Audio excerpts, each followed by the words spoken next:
We have lots to discuss in today's video, all kinds of new information here in today's Rumor Mill. We're going to be examining the Vancouver Canucks a little bit further here today. Not only do we know about the potential rift between Miller and Pettersson, but we saw an After Hours Hockey Night in Canada segment featuring Jim Rutherford, which kind of enlightened us to the possibility that they may not be bringing back Brock Boeser. There's certainly some differences between player and team desire on contracts. We're going to discuss that whole scenario, what's going on with Vancouver. Plus, we saw Kakko be a healthy scratch for the Rangers today in a surprising move. Some people are speculating, wondering if a trade is imminent. We'll discuss that possibility, plus the future of Nick Ehlers in Winnipeg. What does the future hold for the potential UFA coming this summer? Plus, we have several other updates around the league, including a fine from player safety, several injury updates, and the USHL has called an emergency meeting. We'll discuss all that and more coming up next.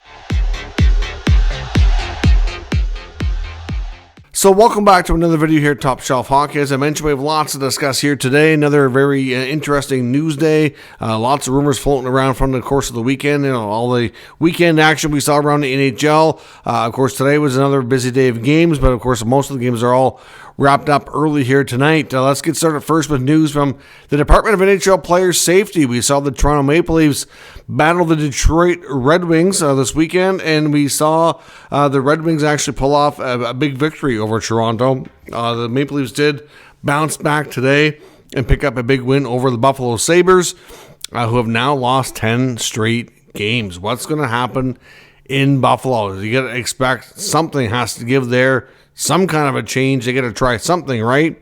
They brought up Devin Levi today. That's as far as they got. They still ended up losing the game, although Levi, I thought, played relatively well. But in the game against Detroit in Toronto, Jonathan Breggren ended up getting fined $2,148 for cross-checking Leafs forward Connor Dufour, which came up and got him in the head. Now, I know Leaf fans are not happy about this.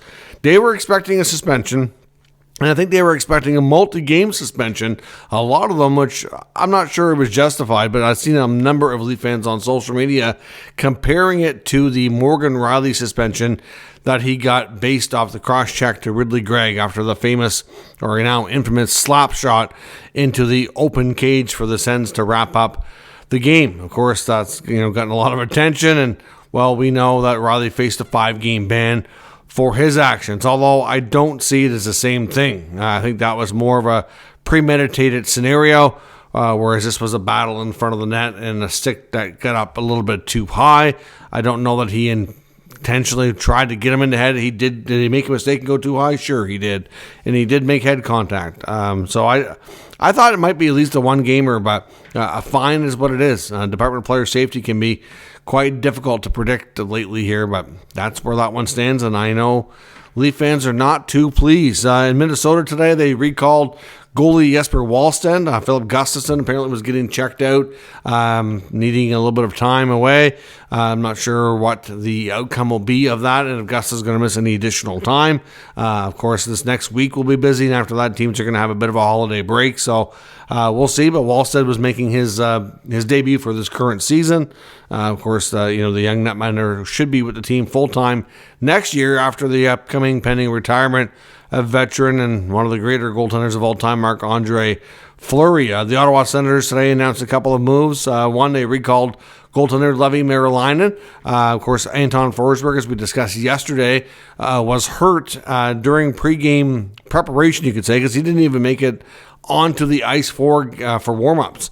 He apparently injured himself or did something happen in the gym before warm-ups when he was prepping for the game. We don't know the full extent. He's still being evaluated.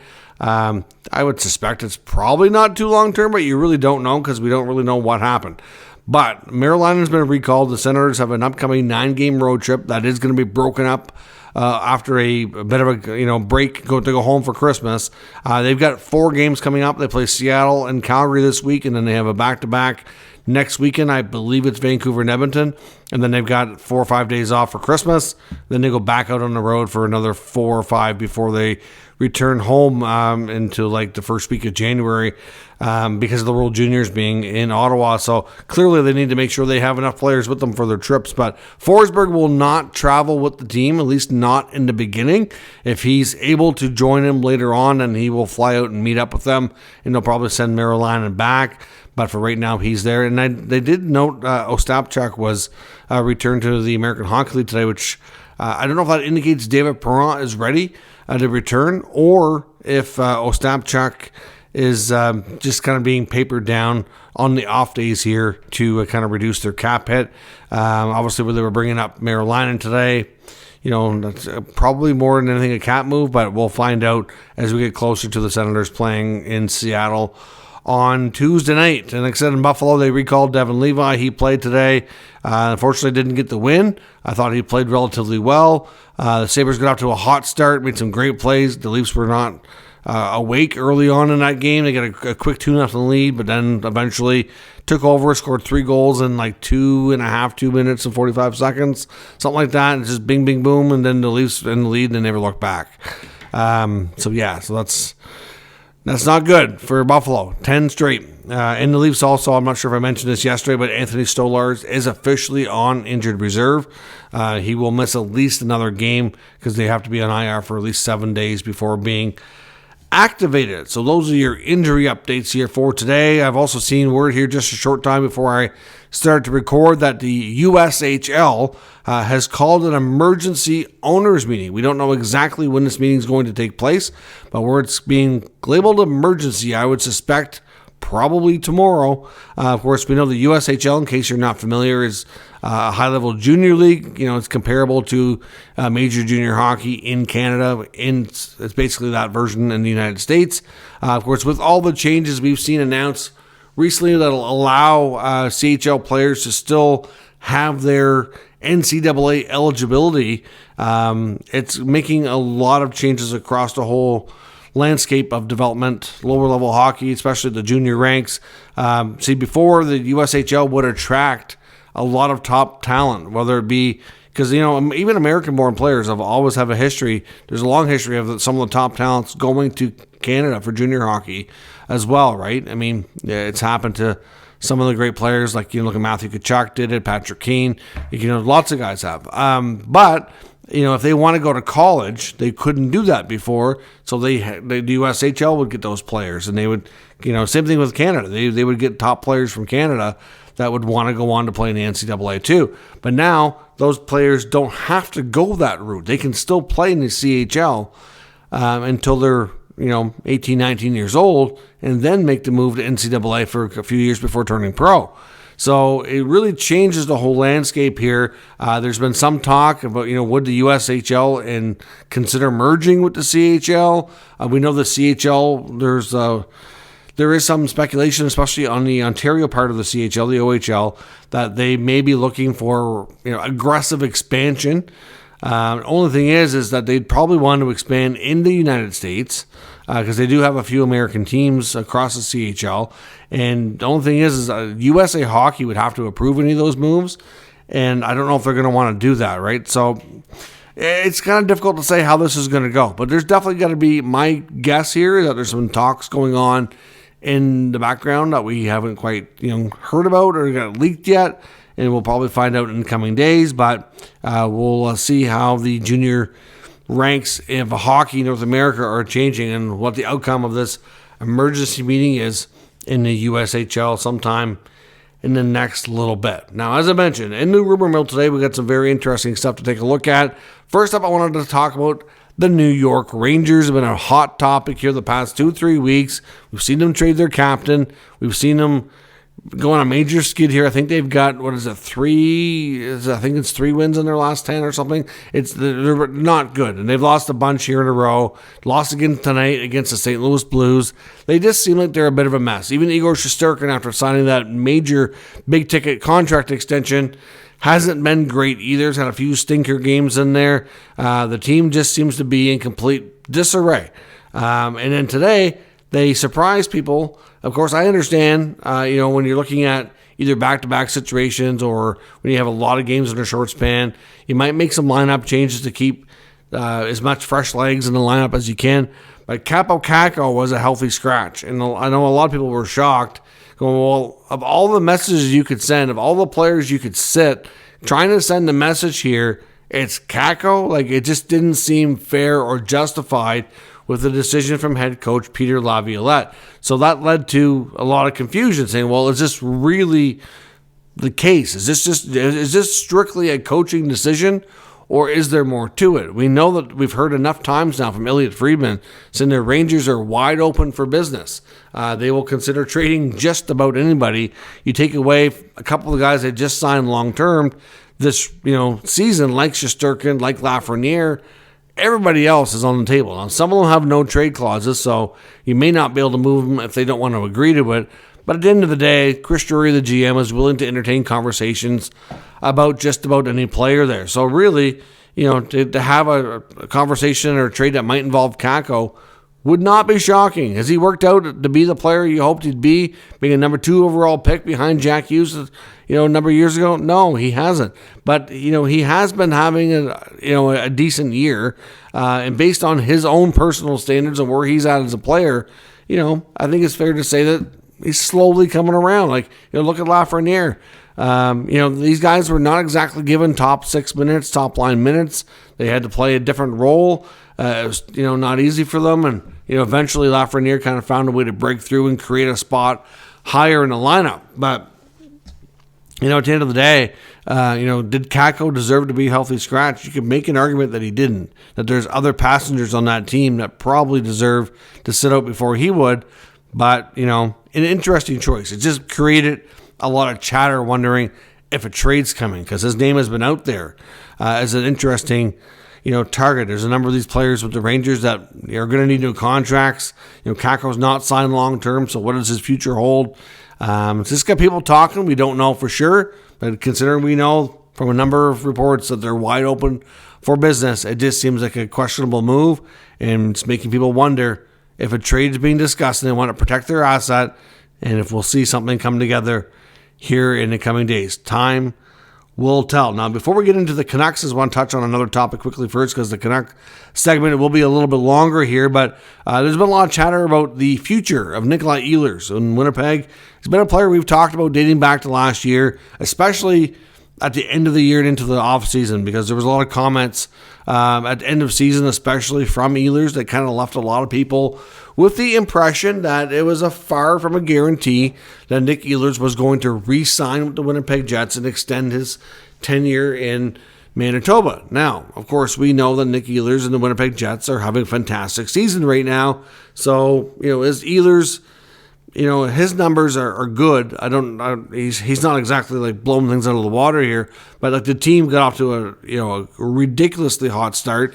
They've since kind of come back down to life, cooled off, but they're still one of the better teams across the NHL. It seems like, being a playoff team is, I wouldn't say it's a done deal, but it's, really they'd have to have a major fall off for that not to happen. Things are looking good.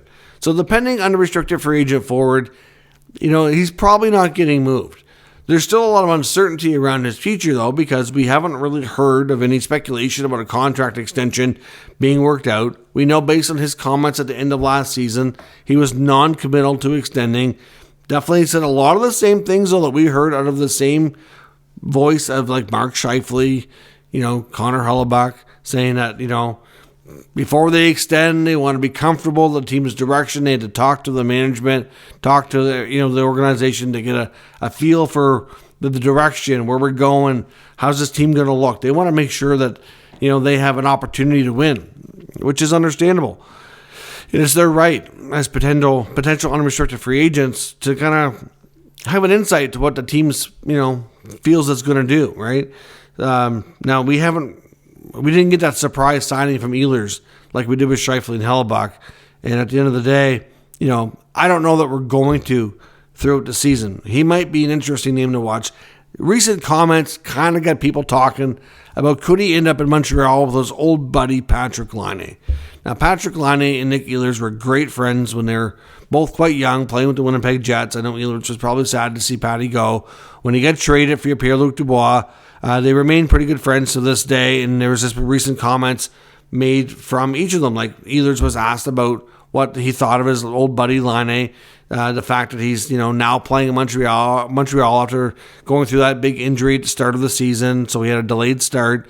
But then he got off to a hot start, scoring consecutive games, and he just said that he was proud of him, glad to see he's overcome a lot and found a place that he's. He seems happy and he seems productive and seems like a good fit, and he's just really happy for where he's at. So, it wasn't like he was gushing over him or anything. They're friends, they're buddies, and he's, happy to see him be successful. And it's just in a good place, physically, mentally, and happy and contributing to his team. And then, of course, Laine, was asked about the comments and just said that he had brought him a signed Laine jersey for like a Habs jersey, and, he wasn't joking, but apparently Ehlers asked him for one, whatever. And just the two having history, it got people talking about, well, could Nick Ehlers rejoin his good buddy, Patrick Laine in Montreal? Well, the answer is during this NHL season, I don't think there's any chance of that. Winnipeg is not going to trade Ehlers unless they have a major deal that they feel they can upgrade the team going into the playoffs to have a shot at a Stanley Cup. Otherwise, they will keep him and take the chance that he's their own rental. There's no doubt. They're not going to weaken their team ahead of the playoffs. So this is more of a rumor for the future about the offseason coming up, which is still a long ways off. But if Nick Ehlers does make it to free agency, we know the Montreal Canadiens, of course, are having a disappointing season. We know that within the veterans of the group, there's probably going to see some decent amount of turnover. We know that some veteran defensemen like Savard and Matheson could get moved. We know some veteran forwards like a Jake Evans might get moved. You got to wonder about Josh Anderson. So could they're going to probably be looking to bring in a couple of veterans at least to replace these guys that they can see as maybe being potential upgrades. Maybe he could be one of those guys. So we'll see. I mean, obviously, I think Ehlers would love to play with Laine again, but I think he's going to be looking at the overall fit for himself and chance to win and all that as well, and we're going to have to wait and see. But I'm not completely sold on Ehlers landing in Montreal, but you know what? I wouldn't completely rule it out either. But if it does happen, it's not going to be until the offseason. So we'll put that one on the back burner for the time being. Now in Vancouver, we talked yesterday about the fact that a lot of people think that JT Miller and Elias Pettersson may not be able to coexist, and it could lead to one of them departing the organization maybe by the end of the season. And it's difficult to say how much truth there is to that. I know some people have had arguments saying they've been teammates for, how many years now, and, they've coexisted so far. Why can't that continue? Yes, there's different personalities. But, of course, the team, had a good year last year, phenomenal rebound. Rick Tocchet did great things, and a lot of people are saying now, essentially, that you take a look at, a lot of coaches that win the Jack Adams, they quite often don't have a job in a couple of years. And the reason for that, I think, is that, obviously they're in a results business, right? We know that. Coaches come in, they bring in a new way of playing, a new playing style, a new system, new whatever. They get the big new coach bump, boom, things take off. Not everything can continue on. And also, over time, teams adjust to your new style of play, how you're playing, make adjustments, and they kind of counteract your, what you're doing, right? So they learn how to defend you better and what have you. So at the end of the day here, Rick Tocchet and Jim Rutherford both made comments. Rick Tocchet post-game interview, which he does after every game, and Jim Rutherford was on the after-hours segment of Hockey Night in Canada, which they do on Saturday night doubleheader. After the second game, they'll have a guest from one of those teams on. That's what they call it, after hours, because it's really late. And, well, between the Tocchet comments and the Rutherford comments, it really makes it sound like there really is, some division in the locker room.